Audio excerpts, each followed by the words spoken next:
जी students, बिस्मिल्लाहिर्रहमानिर्रहीम। हम लोगों ने इनकम टैक्स के न्यूमेरिकल के लिए रूल्स को जो है वो डिस्कस करना स्टार्ट किया हुआ है। तो ये रूल्स उसी स्टूडेंट को आएंगे जो डेली बेसिस पर जो हम काम कर रहे हैं वो जनाब साथ साथ जो है वो तैयार करता चला जाएगा। इनकम टैक्स के रूल्स आपने किस तरह से याद करने हैं? आपसे कोई पूछे बताएं जी एंटरटेनमेंट अलाउंस, तो आपके सामने वो क्योंकि गुजरा होगा पहले फॉर्मेट में से, तो आपने वो जहन में रखना है जी एंटरटेनमेंट अलाउंस जितना भी मिला हो ना, सारे के ऊपर टैक्स लगता है। उसके बाद जनाब टी, फ्री टी, अगर आपको जो है वो रोजाना की बुनियाद पर अपने दफ्तर से एक चाय मुफ्त पीने को मिलती है तो वो भी आपकी एग्जेम्प्ट होती है, उस पर कोई टैक्स नहीं है। Bill reimburse of entertainment bill, अच्छा जी, आपको आपने कोई एंटरटेनमेंट की है तो थोड़ा बहुत खाया पिया है और आपको वो अपने दफ्तर से उसके पैसे वापस मिल गए हैं, उसको कहते हैं रीइंबर्समेंट, तो वो भी एग्जेम्प्ट होता है। Free subsidised lunch for hotel employees, ये याद रखिएगा, अगर आप होटल में जॉब करते हैं और होटल में जॉब करते हुए आपको खाना बिल्कुल फ्री मिलता है या सस्ता मिलता है तो उस सूरत में वो एग्जाम्प्ट है। लेकिन अगर आप होटल में जॉब नहीं करते, आप जॉब करते हैं कॉलेज में, आप जॉब करते हैं किसी फैक्ट्री में, तो उस सूरत में अगर आपको वहां से खाना मिलता है सस्ता या फ्री तो उसके ऊपर टैक्स होता है। उसके बाद है जी hotel bill paid by company relating to official duty, आपको कहा गया जय जी जाके फला जगह पर काम है कंपनी का वो करके आए, आपको वहां पर कुछ अरसा रुकना पड़ा, तो उस अरसे के दौरान आपका जो होटल का बिल है वो अगर कंपनी पे करेगी तो वो एग्जेम्प्ट होगा क्योंकि आपने वो कारोबार के इस्तेमाल के लिए वहां आप रुके हैं। और अगर आपका वो होटल का बिल अदा कर रही है कंपनी और आप गए थे सिर्फ टूर पर, प्लेयर ट्रिप, शहर वो क्या कहते हैं सैर करने गए हुए थे, तो सैर करने आपने वहां पर जितना भी अरसा गुजारा है उस सूरत में जनाब वो आपका एग्जेम्प्ट होगा, उस पे सॉरी वो आपका टैक्सेबल होगा, उस पे जो है वो एग्जाम्पशन नहीं होगी, वो टैक्सेबल होगा। इसके बाद जनाब आज नेक्स्ट वन हम पढ़ रहे हैं स्पेशल एडिशनल अलाउंस। जो स्पेशल एडिशनल अलाउंस है वो टैक्सेबल होता है, अलबत्ता जो सिर्फ स्पेशल अलाउंस है, और स्पेशल अलाउंस जो है उसके अंदर शामिल क्या है, उसमें शामिल होता है टी ए डी ए, जिसको कहते हैं T A travelling allowance, D A daily allowance, इसके अलावा यूनिफॉर्म अलाउंस, इसके अलावा रीलोकेशन अलाउंस। अगर आपको कोई भी अलाउंस जो है वो मिल रहा है तो वो आपका जो है वो एग्जेम्प्ट है। लेकिन साथ में इसने बता दिया ओमिटेड बाय फाइनेंस एक्ट 2021, ऐसे तमाम स्टूडेंट्स जिन्होंने 2023 के अंदर जो है वो इनकम टैक्स के इस पेपर को सॉल्व करना होगा, ये वाली बात उन बच्चों के लिए है। इसका क्या जो है वो आएगा हमारे उसमें न्यूमेरिकल में असर, वो इंशाल्लाह हम ड्यूरिंग न्यूमेरिकल जो है वो इसको डिस्कस करेंगे।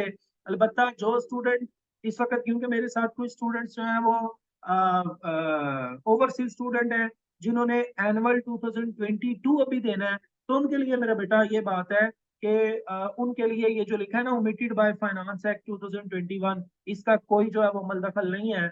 आप बस यही ध्यान में रखेंगे कि स्पेशल अलाउंस जब भी आपके पेपर में आ जाएगा तो वो एग्जाम्प्ट होगा, उसकी कोई ट्रीटमेंट नहीं। और जो 2023 वाले हैं वो भी फिलहाल यही ध्यान में रखें कि ये एग्जाम्प्ट है। During question during numerical practice हम देखेंगे कि इसका हमने क्या करना है। ले जनाब बात को थोड़ा मजीद आगे बढ़ाते हैं और हम फर्दर डिस्कशन करते हैं अपनी। अब हम बात करने जा रहे हैं loan to employee. Loan to employee जो है उसका क्या सीन है कि जनाब उसकी जो है वो क्या ट्रीटमेंट होती है और लोन टू एम्प्लॉई है क्या। ले जी, loan to employ, loan to employ क्या है भाई? आप जो है वो अपने बॉस के पास काम कर रहे हैं और बॉस के पास काम करते हुए आपको जरूरत पड़ गई कर्जे की, तो आपके पास दो ऑप्शन है, चाहे तो आप उसे अपने बॉस से ले लें और दूसरा आपके पास ऑप्शन है कि आप बैंक से कर्जा ले लें। अगर आप अपने बॉस से कर्जा लेंगे उस सूरत में ये वाली सारी बातें हैं। तो कहते हैं if the amount of loan is 10 lakh, आपने कर्जा अगर लिया है 10 लाख रुपए तक, and no interest is charge, और मालिक ने आपसे 1 रुपया नहीं लिया, उसने कहा भाई मैं जो है वो तुमसे इंटरेस्ट नहीं लूंगा, लेकिन कर्जे की रकम कितनी है 10 लाख तक, तो उस सूरत में क्या है आपको वो एग्जेम्प्ट होगा।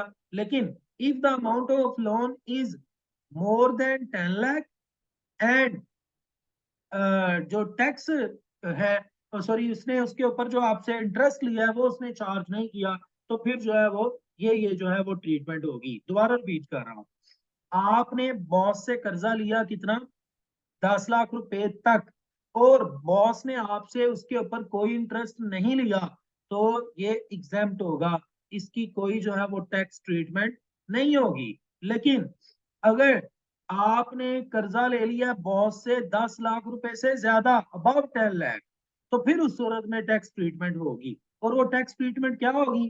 पहला केस ये है कि आपने कर्जा लिया 10 लाख रुपए से ज्यादा और बॉस ने आपसे 1 रुपया भी इंटरेस्ट नहीं लिया, इंटरेस्ट फ्री लोन दे दिया। उस सूरत में कर्जे की रकम को मल्टीप्लाई किया जाएगा 10% के साथ, जो जवाब आएगा उसके ऊपर टैक्स लगेगा। दूसरा केस, बॉस ने आपको कर्जा दिया है, आपने कर्जा लिया है 10 लाख से ज्यादा, और बॉस ने आपको कहा कि यार तुम क्योंकि मेरे अपने बंदे हो, लिहाजा तुम जो है ना वो मुझे सिर्फ 7% इंटरेस्ट दे देना, 10% नहीं लिया। क्योंकि बेंच मार्केट रेट का मतलब है कि जो इस वक्त मार्केट में चल रहा है ना, वो जनाब 10% है। लेकिन आपका बॉस आपसे कर्जे के ऊपर सूद ले रहा है सिर्फ 7%, इसका मतलब उसने 3% आपको माफी दे दी है। तो वो जो 3% है वो अब आपका होगा, उसके ऊपर टैक्स लगेगा। कैसे? आप क्या लिखेंगे, 10% बेंच मार्केट रेट है, 7% बॉस ने आपसे ले लिया है, ये गिवन रेट सवाल में वो देगा, बाकी जो आप क्या आ गया 3, आपने उस 3 को मल्टीप्लाई कर देना है अमाउंट ऑफ लोन के साथ, डिवाइडेड बाय 100 करके, तो उसका जवाब यहाँ पर लिख देना है। दोबारा सुने, आपने अगर कर्जा लिया है 10 लाख से ज्यादा और बॉस ने आपको जो है वो जो इंटरेस्ट है उसमें डिस्काउंट दे दिया है, इंटरेस्ट जो है वैसे तो 10% था, लेकिन बॉस ने आपसे 10% नहीं लिया, बल्कि बॉस ने कहा 10% से कम उसने 3 किया है, 4 किया है, 5 किया है, जो भी किया है, तो वो जितने परसेंट बॉस ने आपसे ले लिया है ना, वो आपने 10 में से माइनस कर देना है। मेरी एग्जांपल में मैंने 7% लिया है, तो 10 में से 7% माइनस होगा, बाकी आ जाएगा 3। तो अब जो है वो 3 मल्टीप्लाई होगा अमाउंट ऑफ लोन के साथ और डिवाइडेड बाय 100 करके, तो जो जवाब आया वो हमारा टैक्सेबल कॉलम में लिखा जाएगा।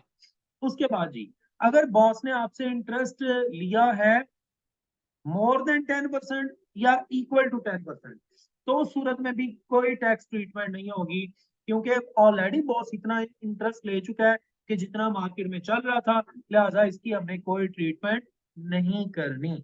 ये जनाब हमारा इसका आज का फर्दर जो है वो रूल था। इस रूल को आपने याद रखना है।